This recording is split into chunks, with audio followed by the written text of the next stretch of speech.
Yeah, good morning, everyone. Yesterday we saw US market bouncing back post the event as Fed announced as expected 0.5% increase in the interest rate and indicated that 0.5% increase can continue on in another few meetings. But they had clarified that there is no case for 0.75% increase in the coming meetings. Apart from that, as expected, they had also indicated the decline in quantitative easing and has indicated that over a period starting from 1st June, the monthly reduction in the quantitative easing will reduce to will be around 95 billion dollar. The total balance sheet size in this COVID period has increased to $9 trillion. So that is also a process will start from 1st July. So overall, as expected, market has captured the Fed meetings outlook, and as the event unfolded, whatever the shorts were there got covered, and the market had seen good bounce back in yesterday's trade. Futures are more of a flattish. Even the RBI, as a surprise move in between two meetings, has increased the rate in CRR. Yesterday, RBI increased the interest rate by 0.5% and CRR by 0.5%. So that has been being surprise event has been taken negative by the market, and we were expecting that RBI to increase even interest rate in last meeting also, as RBI is moving behind the curve as inflation has moved up very sharply. So this is more of a catching up, which is RBI is doing. And we feel that the increase in interest rate now will continue for some time. And whatever the inflation which is likely to come on the 12th of this CPI inflation, which is likely to come on 12th of May, is likely to be higher than 6.95, which was there in the last month. So in expectation of that, RBI has come up with this move, and that too in the in between the process of LIC IPO. So we had seen Indian market correcting substantially because of that. But Asian market today are not showing any great positive sign. It's up by around 0.5%. And even metal market are also more of a flattish, except oil, which has moved up to over $110 on account of some disruptions in Europe and Russia war which is going on. Aluminium is more of a flattish, copper flattish, iron ore is also flat, and steel is up by around 0.5%. So overall market, because of yesterday decline, may open up in the positive and can remain for some time, recover from whatever the loss they had done. But do not see any great run up from there. Now request technical team to take up from here. Yeah, thank you, sir. Good morning, all of you. See, after sell-off, we expect today gap up open. Nifty trading near the support zone, that is say 16,670 zone. And upside next immediate resistance place around 16,920, 930 upside. So we expect a positive gap up opening. If Nifty managed to close above 16,930 level, then we expect further momentum towards 17,100 in upside. So we see the today's first half. If Nifty managed to sustain this level, then we expect the weekly expiry 16,900 to 17,000 between. Bank Nifty also trading the below the important average, but we expect today's open and gap up opening. The upside immediate resistance place around 35,750. If above close, then we expect further momentum 36,000 plus level, that is 36,100, 36,500 in upside. Support place around 35,000 at downside. To both index open up gap up and remain a positive during the day. Nifty Finance also trading near the support zone, that's almost 16,000 and 15,970 is a major support zone for Nifty Finance. Upside immediate resistance place around 16,140, 16 to 15 upside. So we expect positive momentum in Nifty Finance also. Stock specific Tata Power Grid looks positive at current level. Yesterday we see the positive momentum in Tata Power Grid, and we expect this momentum will be the carry towards 245 to 48 in upside. Support place around 238 downside.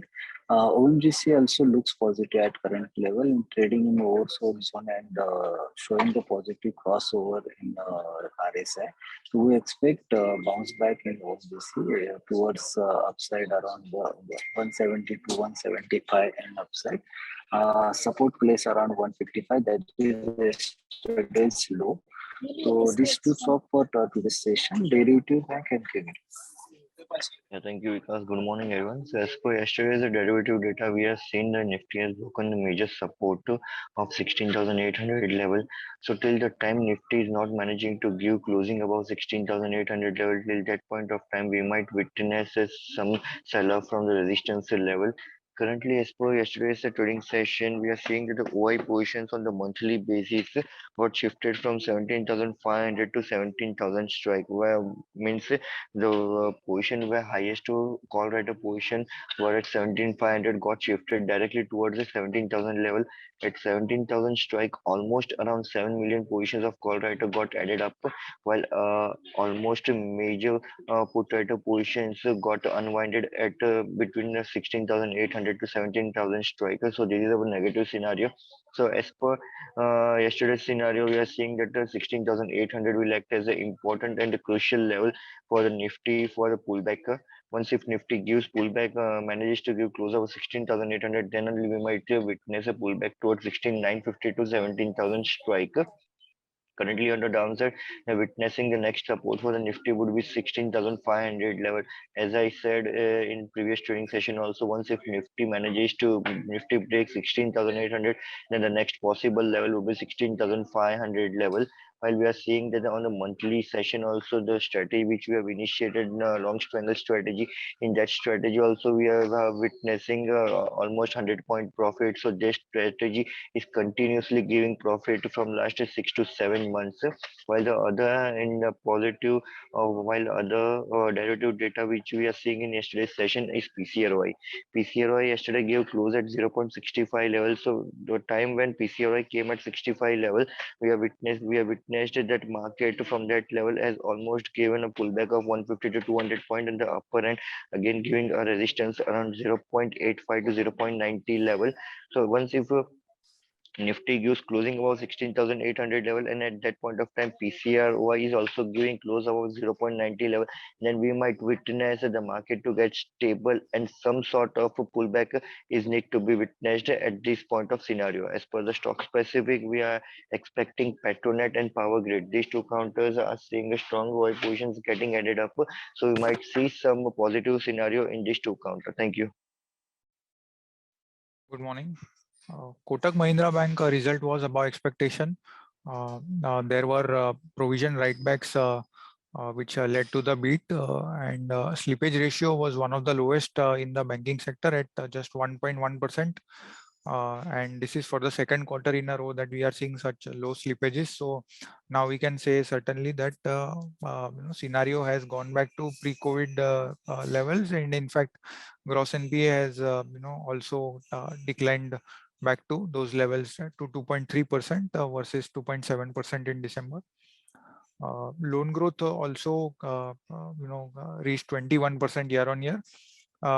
Few quarters back, people had apprehensions that Kotak will not be able to grow so aggressively, but now they have delivered on growth as well. Quarter on quarter growth was also good at 7%. So we are positive on Kotak Bank. Mass Financial Services and NBFC, the result was in line with expectation. The gross NPA was broadly flattish. We were expecting slightly better improvement, but since the company did not witness any deep deterioration in the books when the cycle went down, it is similarly the improvement is also gradual. AUM growth was good at 16%, and we are expecting that by June quarter end, the AUM growth should be close to 20 to 23%, and then remain in that range of 20 to 25% going forward. So I think once that happens, then market will realize, and re-rating out here can also take place. So we are positive here, and one should accumulate on declines. Equitas Small Finance Bank result was below expectations because of higher slippages, which were at 8% against expectation of 5%. So this SFB has continuously, delivered less than expected results in last few quarters since the time COVID began. Gross NPA, however, has come down because of higher recoveries to 4.2% versus 4.6% in December. We are neutral over here. IIFL Wealth Management result has declined. Total AUM was flattish quarter on quarter, and so was the revenue. If we dissect the AUM, the distribution assets increased by 4% quarter on quarter, which was decent. However, the brokerage assets under advisory declined by 5% quarter on quarter. So they both of them netted off each other, and that is why we saw the top line flattish, while operating expenses grew by around 6%, leading to PBT decline of 4% quarter on quarter. So we are neutral on IIFL Wealth. Thank you. Good morning, everyone. Yesterday, Deepak Nitrite announced their results, and results were in line with the expectations. The sales grew by 28%. The margins came at around 21 or 22%, similar to the expectation. The company has seen favorable pricing environment, which benefited the basic, intermediate, and fine and specialty segments. Margins, however, phenolics margins were muted during this quarter. So this can be a little dampener for the stock in today's trade. Lakshmi Organic Industries announced their results, and results were declining. Though the sales grew by almost 70% year on year, the margins have come down because of the high raw material prices and company's inability to pass on the hike. The share is trading 43.6 times TTM EPS, and we expect negative reaction in today's trade basis on this result. Tata Consumer Products announced their results, and results were marginally above expectations. Though the sales was kind of muted around 4% growth, margins was a little better and improved around 400 bips year on year at 14%. The company delivered competitive growth with market share gain in both tea and salt. Those are their main two segments. Also, both their out-of-home businesses like Narishko and Starbucks delivered robust performance during the quarter. Now the tea inflation is tapering off. India beverages business saw a return of normalized margins. However, food business margins were impacted because of the significant inflation during the quarter. The con call is scheduled today, and we'll get to know more details. But however, we are positive on this on the name, and we expect that with Tata Coffee merging with the company, the benefits, the synergy benefits would be better. And we advise buy on the dip for Tata Consumer Products. Havells announced their results, and results were broadly in line with the expectations. Sales grew by 32%. However, margins were little muted at 11% because of higher sales growth and higher raw material inflation, but with inadequate price hikes. This is trading still little lower than the Voltas in terms of the valuations. So this we believe would be muted in this today's trade. Thank you. Good morning, everyone. Oracle Finance has posted okay set of numbers for the quarter with revenue growth coming in at 0.8% QoQ. However, margins have declined and came in at 43.2% versus QoQ of 46.2%. But PAT increased majorly due to deferred tax credit. Stock is trading at 15.7 times TTM EPS. Aptech has posted improved year-on-year set of numbers for the quarter. Stock is trading at 28.7 times TTM EPS.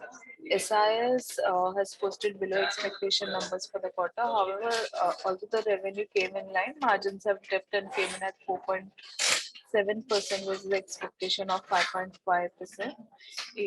Year on year, FY22, the company sales grew by 10% and operating margins have dipped year on year. Stock is trading at 19.5 times FY23 EPS. Thank you. Yeah, good morning. Tata Steel had its con call yesterday, wherein the management has guided the sales volume of 30 million ton for FY23. Net sales realization is likely to be higher by 8 to 8,500 per ton in Q1 at its India operations. However, EBITDA per ton is likely to remain flattish on account of higher coking coal prices, wherein the prices have again gone above $500 per ton levels. For the company in Q4, coking coal price were higher by $50 per ton, and the company expects the coking coal price to rise further by $100 per ton for its India operations. We are neutral on this company. Thank you. So apart from this, few more results, yesterday ABB reported numbers and the numbers were quite good. We saw good improvement in revenue of almost around 21% year on year. December quarter is their peak quarter, and as compared to the peak quarter, it declined by 6%, but need to be compared year on year. Even the PBT, even the EBITDA has also come very strong at almost 9.5% versus expectation of 8.7, and last quarter 8.10, last year 8.1. Even the order booking has also shown good improvement year on year, and sitting at one of the highest order book for many years. So only the concern is of valuations. The valuations are comparatively higher at around 55 time FY23 earning, but apart from that, the result was good, and you can still see some positive movement in today's trade. Even rain industry has shown good improvement result, but the company had said that the improvement in result is mainly on account of inventory gain because of increase in the prices of finished goods, and the inventory of previous quarter got used in the manufacturing. CPC, what they manufactures, that is calcinated petroleum coke, still the prices are moving up, but they are facing a lot of feedstock issue and supply issue. And even they had announced earlier also that in India, there one of the plant got closed because of the shortage of supply of the feedstock. So nothing so great here even after this good result. And Lakshmi Organic came up with the result, and the results was declining on account of decline in the ethyl acetate prices in this quarter. Now results for next week, that is Monday. Aarti Drug is likely to report number. We expect Aarti Drug to report more of a flattish quarter as compared to the last quarter, that is the fourth quarter. Craftsman Automotive is likely to report number. Here the numbers are likely to show improvement quarter on quarter. Though year on year, last year margins were very high, but if we compare last quarter, the margin came off to a lower level. Then from there, we are seeing some up move of around 100 basis point. Last year, it was at around 28%. So going back to their previous level is still away. But the revenue is likely to grow by around 14%. So more of a improved set of number. Dalmia Bharat is also likely to show improvement quarter on quarter, and we may see improvement in EBITDA per ton of around 100 rupees in this quarter. Volume is likely to increase by around 2.5% year on year and 15% quarter on quarter. Then Godrej Agrovet is likely to report number. Astec LifeSciences has come up with a good strong number, which is a subsidiary of Godrej Agrovet, and that will also support the result. And Apart from that also, revenue are expected to grow by around 31% and EBITDA is likely to grow by around 34% year on year for Agrovet, Godrej Agrovet. KEI industry is also likely to report numbers are likely to show okay set of number. Margins are likely to remain stable quarter on quarter, but can come off by 100 basis point year on year. Revenue is likely to grow by around 22% and EBITDA is likely to grow by around 12% year on year.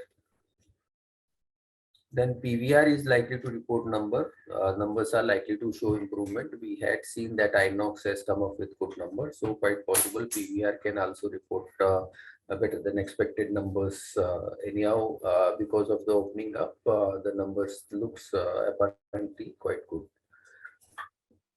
SRF is likely to report number. Here again, the results are likely to be strong with revenue growth of almost around 32% year on year and EBITDA growth of around 43% year on year. And EBITDA margin is also likely to expand even quarter on quarter from 25.3 to 26.3. So likely to report very strong number in this quarter. Then last is UPL. UPL is likely to report number and more of a steady performance expected from that, and result is likely to be okay. Revenue is likely to grow by around 11% and EBITDA is likely to grow by around 9%.